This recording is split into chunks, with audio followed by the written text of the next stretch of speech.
First, you gotta build an audience. If you're just relying on talent, that can only get you to about the $50 to $100 range tops, right? What we're trying to do is create so much value that people are obviously down. Hey, what's up guys? Welcome to Passion Toolbox, our first official YouTube video. My goal with this channel is to help you become a full-time musician. Today we're gonna cover 5 ways to make money as a musician. So number 1, we got streaming revenue. Now there's really 3 platforms that I'd say to focus on getting streaming revenue from. That would be TikTok, YouTube, and Spotify. Now obviously if you're a musician, you're gonna be putting out music on Spotify. I recommend releasing a song every 3 to 6 weeks. I will make future content discussing why. However, outside of that, what I would say is if you're just getting started and trying to build an audience, pick one of these 2 platforms, either YouTube or TikTok. Pick the platform that you're the most comfortable with. If you prefer more long form content where you get to talk more, maybe doing a podcast, for example, I would definitely recommend YouTube. Now, if you're just getting started and you have 0 audience, TikTok by far is your best bet because it is the only platform right now where you have the opportunity to go viral with only, you could go viral with 3 followers. Right? The organic reach you're getting on TikTok is really hard to get that on YouTube, especially if you don't have an audience. So that's what I would recommend focusing on first. When you're releasing content on these platforms, you got to view every single piece of content you put out, whether it's a TikTok, YouTube video, whatever, or Spotify. These are all little nets, and these nets are capturing you opportunities. Those opportunities might be a new fan, it might be someone who has an opportunity for you. However, every single piece of content that you put out, when it gets picked up by these algorithms, it has the ability to be pushed out organically. And that's gonna bring you both streaming revenue as well as opportunities. Second, we got merch. Now, while don't get me wrong, I love streaming revenue. That's a good way to create long-term passive income. You're not getting paid that much per person. You're getting paid like a tenth of a penny, right? So even if someone streams your music 1,000 times, you're making like $1. Right? So ideally, we want to move a fan from that introductory phase where they get to know us through our content to someone that's a super fan that's willing to buy our merch. Now, when you're selling merch, you can get started with print-on-demand sites where you don't have to pay anything. They'll actually charge the customer and then make the merch. I'll make a list in the description of a couple print-on-demand sites you can check out.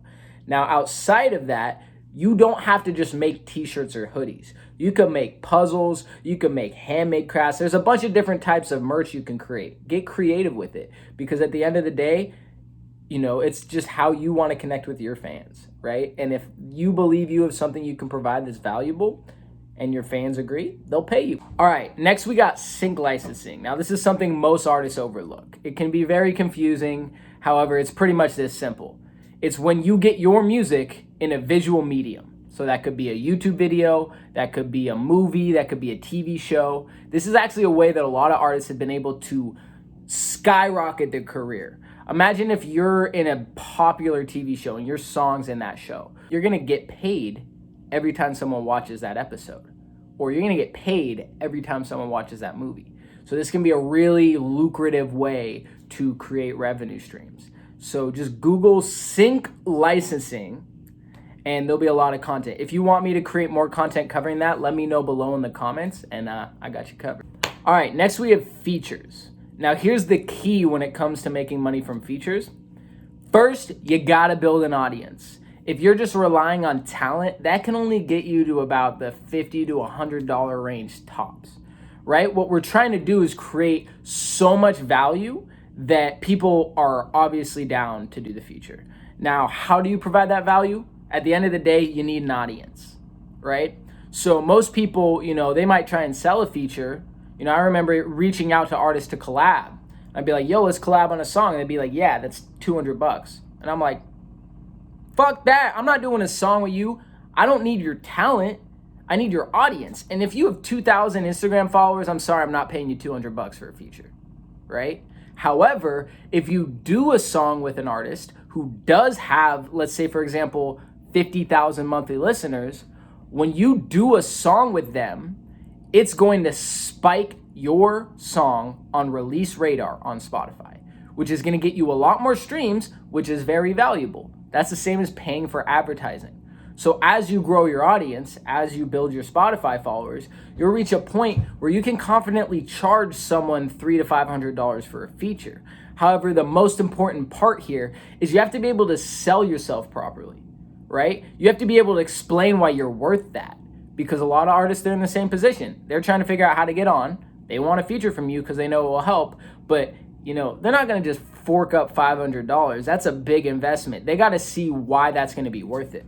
So when you know your streaming numbers and you can go, look, my songs get X amount of streams that pay on average about, $100 a month, for example, you're going to recoup that money in 5 months. It's going to be worth it. Then you're going to be profiting from there, right? So you got to be able to know your numbers and be able to explain to artists why you're worth the price you're worth. Because even big artists do this. They'll be like, yeah, $10K for a feature. But if you're just getting the song from them and you can't explain to them what that $10K entails, does that include marketing? If you can't explain and sell your worth, most people aren't going to be down.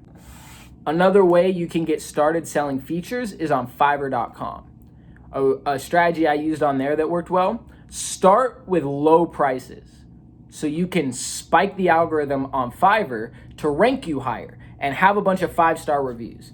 Because then you're charging $300 and you have 25-star reviews, people are way more likely to do it, and you're already ranked, so more people are seeing your listing as well. So there's another option for you. All right, last but not least, we got OnlyFans. No, I'm just kidding. You're not going to go on OnlyFans. I mean, you could. That would make a lot of money. But, kind of a better version of that for artists, at least, I think, would be Patreon, right? Because with a very small fan base, you can start to build a real legitimate income. And that money will give you money that you can invest back into your career. All right, now imagine this. Let's say you have 1,000 fans right now. And 10% of them you consider like your super fans, your true fans that really, really rock with you.